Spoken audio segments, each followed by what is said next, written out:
Les vraies voix Sud Radio, 17h-20h, Philippe David. C'est le mois de janvier, et qui dit janvier sobre. Janvier sobre est l'opération qui incite les gens à diminuer leur consommation d'alcool. Nous sommes en compagnie de Laurence Cottet, présidente de France Janvier sobre, coach en addictologie au CHU de Grenoble-Alpes et auteur du livre Petit guide pour réussir son mois sobre, publié chez Interédition. Laurence Cottet, bonsoir et meilleurs vœux. Merci et bonsoir à tout le monde. Bonsoir madame. Alors justement, comment est né Janvier sobre ? Alors c'est né tout simplement à la suite d'une réflexion. Dans d'autres pays, beaucoup d'initiatives étaient prises pour réfléchir sur sa relation à l'alcool. Et il y a notamment été créé le janvier sec en Angleterre. Et on a été plusieurs en France à se dire non, nous on va plutôt partir sur de la pédagogie, on va proposer le janvier sobre. Donc on l'a lancé le 4 janvier 2019, nous sommes donc à la 4e édition.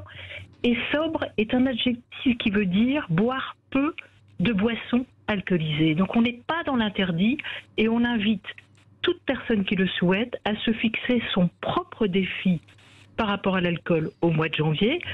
Alors, ça peut être comme défi, et ça fonctionne bien, mais je vois que les gens choisissent, par exemple, pas d'alcool la semaine, mais je me réserve mon petit verre le week-end, ou pas d'alcool pendant 10 jours, ou pas d'alcool pendant 1 mois. Ce qu'il faut comprendre, c'est qu'on est libre.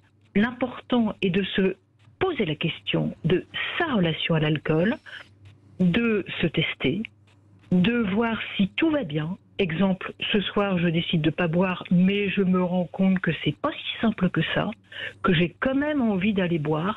Donc, c'est se poser la question et de vérifier si cette relation, elle est normale ou si elle est un peu excessive. C'est au moins en parler et éventuellement obtenir de l'aide. C'est ça le janvier sobre. Philippe Bilger. J'aime beaucoup, chère madame, l'adjectif sobre. Si vous me permettez une anecdote personnelle sur laquelle j'espère que Philippe David ne rebondira pas, c'est à une certaine époque, j'aimais énormément le vin rouge, je sortais pas mal et j'adorais cela.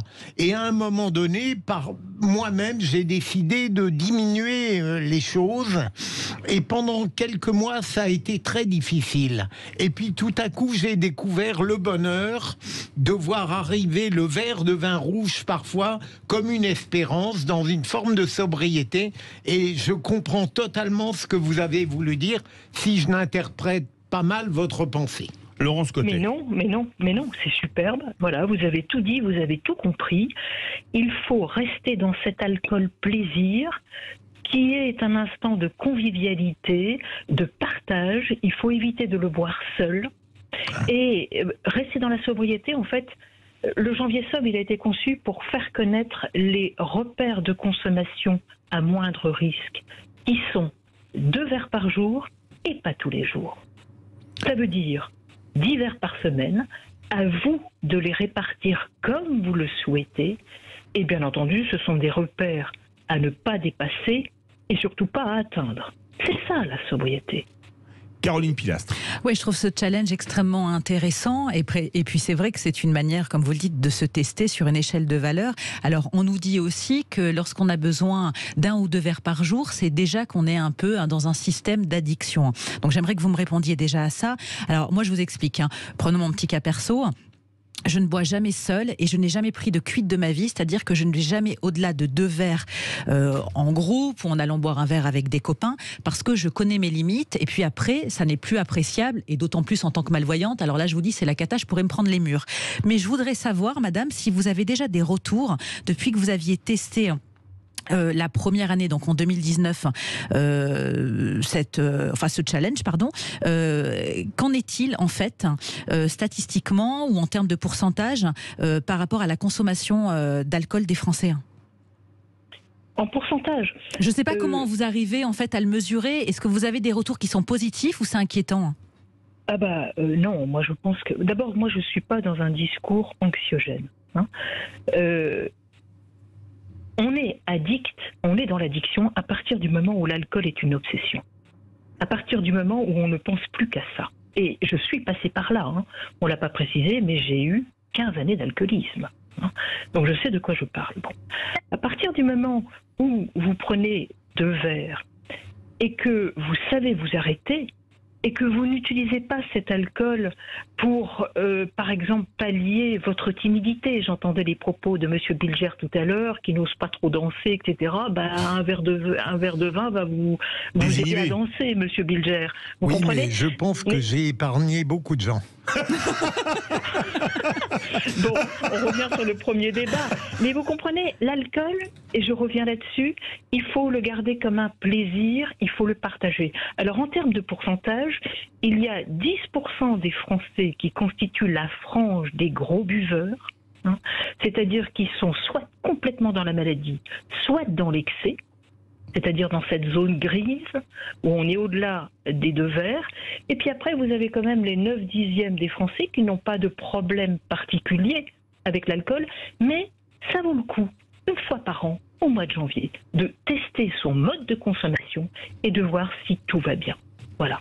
Donc je ne suis pas dans un discours anxiogène, on est dans la pédagogie et c'est pour permettre à tout à chacun de rester dans cette sobriété, dans cet alcool plaisir et non pas alcool à risque. Dans la modération. Ouais, ce qui est certain, c'est que c'est très intéressant tout ce que vous dites, mais c'est effectivement très pernicieux.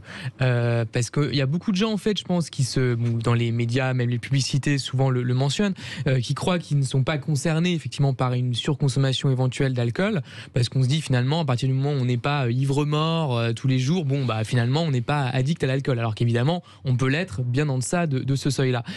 Ensuite, l'autre problème, c'est les prétextes, notamment quand on habite dans certaines métropoles françaises ou étrangères, les prétextes à boire. Il y a toujours un prétexte à boire quand on est en tout cas dans certains types d'environnements. Je dis pas qu'on est obligé de le faire, mais il y a prétexte à. C'est exactement pareil que la cigarette, même si aujourd'hui c'est quand même rentré dans les mœurs. Les dangers associés sont tels et étaient tellement conscientisés, on pourrait dire, par la population que ça a tendance quand même à diminuer, ce qui est très bien.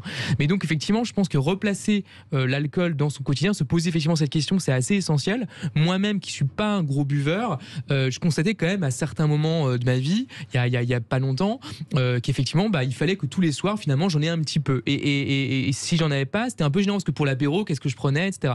C'est quand même un peu problématique de se dire effectivement qu'on est dépendant, qu'il faut au minimum un verre tous les soirs, alors avec effectivement parfois plusieurs le week-end, ce qui fait qu'on dépasse après largement cette consommation maximale. Et surtout après il y a l'effet dans le temps, c'est-à-dire que ce dont il faut prendre conscience aussi, peut-être pour les publics les plus jeunes aussi, c'est que effectivement ça peut s'installer et qu'ensuite à long terme ça peut ensuite produire des effets très négatifs sur la santé. Laurence Cottet, rapidement s'il vous plaît. Exactement, il ne faut pas prendre ces mauvaises habitudes. Moi je pense qu'il ne faut pas prendre un verre d'alcool tous les jours, non. Il faut respecter au moins 2-3 jours sans alcool et il faut respecter les limites que j'ai données. Et là vous avez également raison, la pression sociale est parfois beaucoup trop forte. Et Janvier Sobre permet aussi de nous dire, attention, moi je fais le Janvier Sobre, vous êtes priés de respecter ma décision, ce soir je ne bois pas. Merci beaucoup Laurence Cottet, présidente de France Janvier Sobre, coach en addictologie au CHU de Grenoble-Alpes, et auteur du livre Petit guide pour réussir son mois sobre, publié chez Interédition. Tout de suite notre grand débat. Report du vote sur le pass vaccinal, la majorité est-elle encore crédible ? Vous êtes désormais 97,9% à dire non. Vous voulez réagir, le 0826 300 300 et les réseaux sociaux. On se retrouve avec Fabien Di Filippo, député LR de Moselle.